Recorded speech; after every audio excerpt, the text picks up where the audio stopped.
Halo NaCl. Halo David, namaku bukan NaCl tetapi namaku natrium klorida. Halo karbon klorida.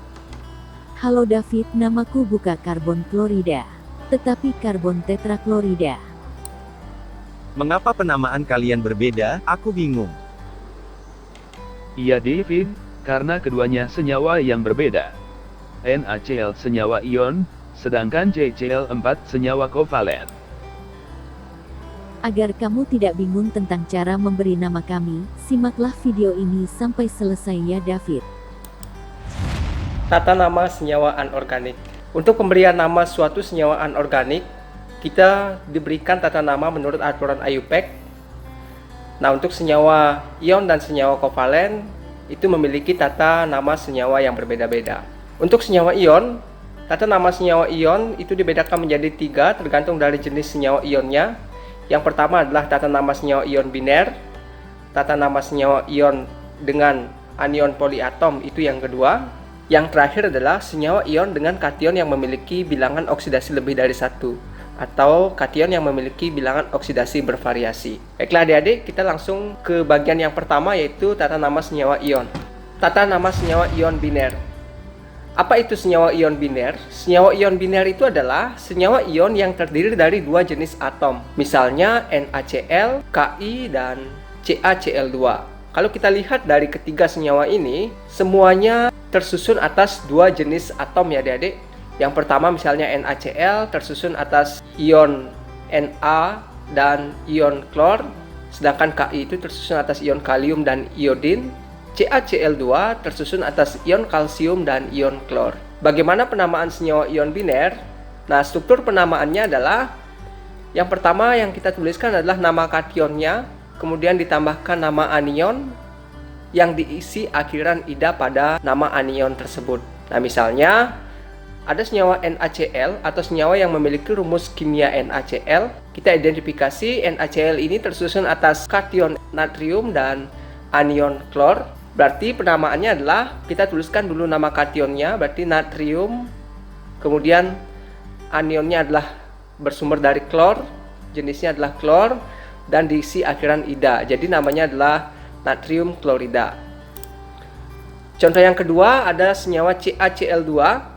Nah, ini kationnya berasal dari ion kalsium, sedangkan anionnya berasal dari ion klor. Jadi namanya adalah kalsium klorida. Nah, di sini tinggal mengisi akhiran ida saja ya adik-adik untuk senyawa ion biner. Selanjutnya adalah tata nama senyawa ion dengan anion poliatom. Nah, di sini kalian mendengar istilah baru yaitu anion poliatom. Apa itu anion poliatom? Anion poliatom itu adalah ion negatif yang terdiri lebih dari 1 atom. Nah, bisa terdiri dari 2 atom maupun dari 3 atom. Nah, misalnya adalah NO3 negatif. Nah, di sini kita lihat NO3 negatif ini merupakan salah satu anion yang tersusun atas 2 jenis atom ya, yaitu atom nitrogen dan atom oksigen. Contoh berikutnya adalah ion SO42 negatif, sama halnya dengan NO3, di sini tersusun atas atom sulfur dan atom oksigen. Sedangkan senyawa ion yang mengandung anion poliatom itu contohnya adalah Na2SO4. Nah, ini SO4-nya ini adalah anion poliatom dan ada kation berupa natrium. Untuk penamaan senyawa ion dengan anion poliatom, kalian harus tahu dulu anion-anion yang tergolong dalam anion poliatom ya adik-adik. Nah, perhatikan pada tabel ini. Nah, setiap anion poliatom itu memiliki nama khusus ya. Saya misalkan di sini adalah anion SbO43 negatif, itu namanya antimonad. Kemudian ada ion OH negatif, itu diberi nama hidroksida. Ada CO32 negatif, itu namanya ion karbonat.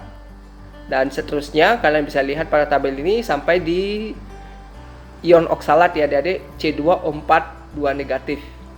Nah, kalian bisa catat ini terlebih dahulu, sehingga dalam pemberian nama nanti kalian bisa lihat catatan atau setidaknya kalian bisa mengingat anion-anion poliatom tersebut. Nah, bagaimana tata nama penamaan suatu senyawa ion dengan anion poliatom? Adapun struktur penamaannya yaitu kita tinggal menuliskan nama kation ditambahkan dengan nama anion saja. Misalnya ada senyawa K2SO4.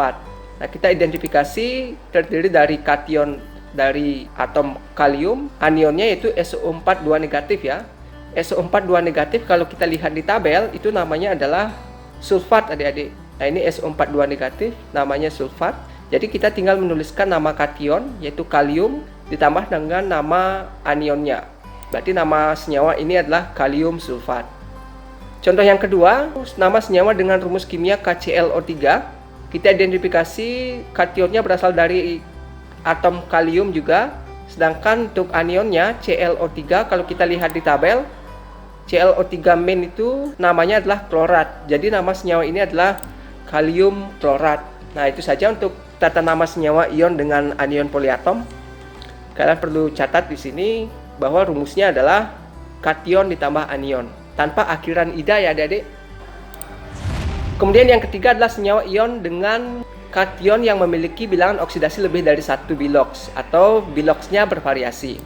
Suatu senyawa ion yang mana jika kation yang berasal dari logam transisi atau golongan B ada yang memiliki bilangan oksidasi lebih dari 1 atau memiliki bilangan oksidasi bervariasi. Saya contohkan misalnya di sini adalah biloks Fe. Fe jika di dalam senyawa FeCl2, Fe itu memiliki biloks sebesar plus 2. Sedangkan jika membentuk senyawa Fe2O3, maka biloks Fe ini adalah plus 3. Nah, di sini terjadi perbedaan atau variasi bilangan oksidasi Fe adik-adik.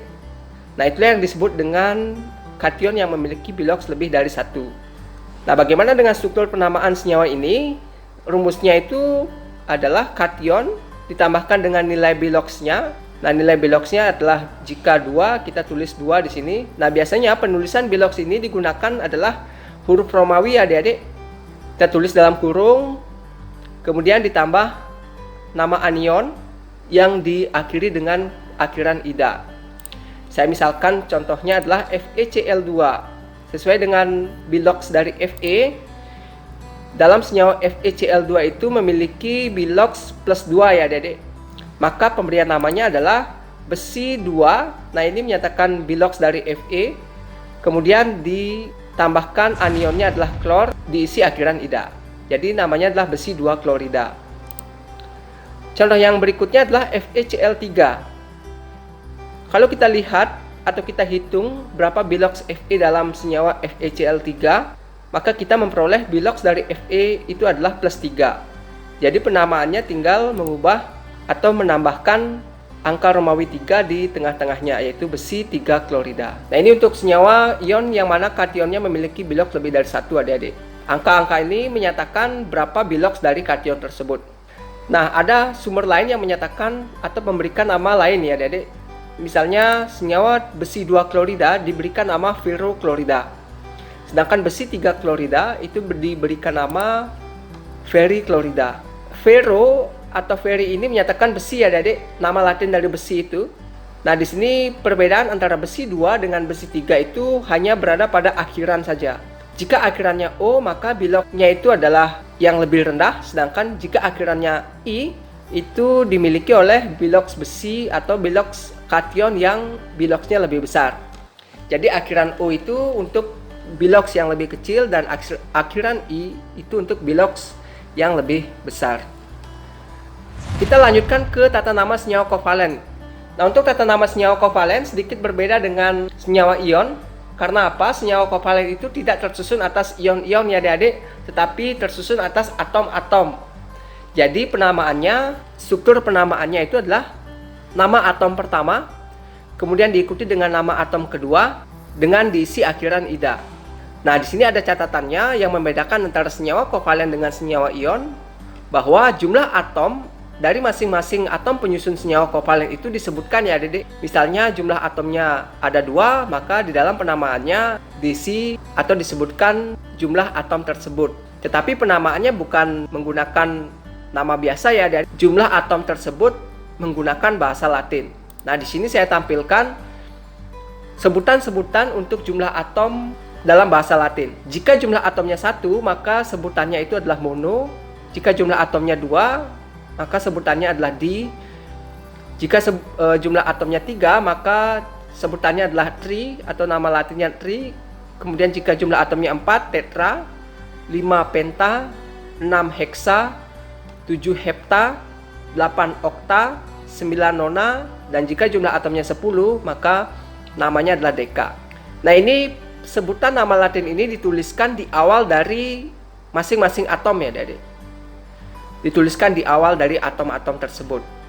Nah, saya misalkan adalah CO2 atau senyawa CO2. Kalau kita identifikasi, CO2 itu tersusun atas dua jenis atom, yaitu atom karbon dan atom oksigen. Dan kita identifikasi jumlahnya, untuk atom karbon jumlahnya ada 1 atom, sedangkan jumlah atom oksigen itu jumlahnya ada 2. Karena di sini ada indeks 2 ya. Nah, karena di sini jumlahnya 2, maka kita harus cari jumlah atom 2 itu nama latinnya apa. Nah, di sini di tabel ini ada sebutannya yaitu di. Jadi namanya adalah karbon dioksida. Di ini menyatakan jumlah atom oksigen. Kemudian senyawa yang kedua di sini ada CCl4. Kita identifikasi tersusun atas atom C dan Cl ya, atom karbon dan atom klor. Nah, di sini jumlah atom karbon 1, sedangkan jumlah atom klor itu 4. Kita cari untuk nama latin dari jumlah atom 4 itu adalah tetra. Jadi namanya adalah karbon tetraklorida. Tata nama senyawa yang berikutnya adalah tata nama senyawa asam. Asam menurut Arrhenius itu adalah senyawa yang mampu melepas proton atau ion H positif atau ion hidrogen jika senyawa tersebut dilarutkan dalam air. Nah, salah satu senyawa asam misalnya adalah HCl, ada H2SO4. Kalau kita lihat dari rumus kimia senyawa ini, ada kation H positif di masing-masing senyawa ya adik-adik. Dalam senyawa HCl terdapat 1 buah kation hidrogen, sedangkan pada senyawa H2SO4 terdapat 2 buah kation hidrogen. Nah, bagaimana tata nama senyawa asam? Nah, tata namanya atau rumusnya itu kita tinggal menuliskan asam di awal. Asam ini menggantikan nama kation ya. Kation hidrogen itu diganti menjadi asam, kemudian diikuti dengan nama anion. Nah, nama anion ini menyesuaikan dengan tata nama senyawa ion ya adik-adik. Kalau anionnya berupa anion 1 atom atau 1 ion, maka diisi akhiran ida. Tetapi kalau anionnya merupakan anion poliatom, maka penamaannya tinggal menuliskan nama dari anion poliatom tersebut. Nah, saya misalkan HCl, itu namanya adalah asam klorida.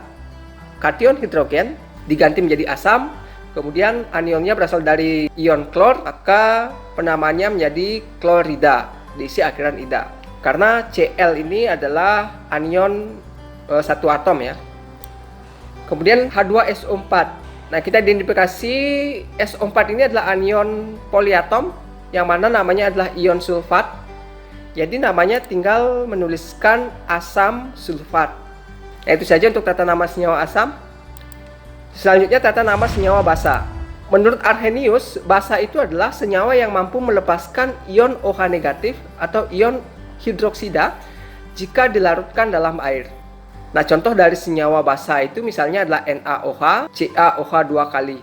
Nah, kalau dilihat dari senyawanya, ada anion hidroksida di masing-masing senyawa ya adik-adik, baik di NaOH maupun di CaOH 2 kali. Untuk tata nama senyawanya, kalian tinggal menuliskan nama kation ditambahkan dengan nama anion. Anionnya sudah pasti yaitu hidroksida ya. Jadi namanya tinggal menuliskan nama kation ditambah dengan hidroksida. Misalnya adalah NaOH. Kationnya adalah berasal dari natrium, maka nama senyawa ini adalah natrium hidroksida. Yang ini senyawa yang kedua, CaOH 2 kali. Kationnya berasal dari ion kalsium, maka nama senyawanya adalah kalsium hidroksida. Yang terakhir untuk tata nama senyawa anorganik yaitu tata nama senyawa hidrat.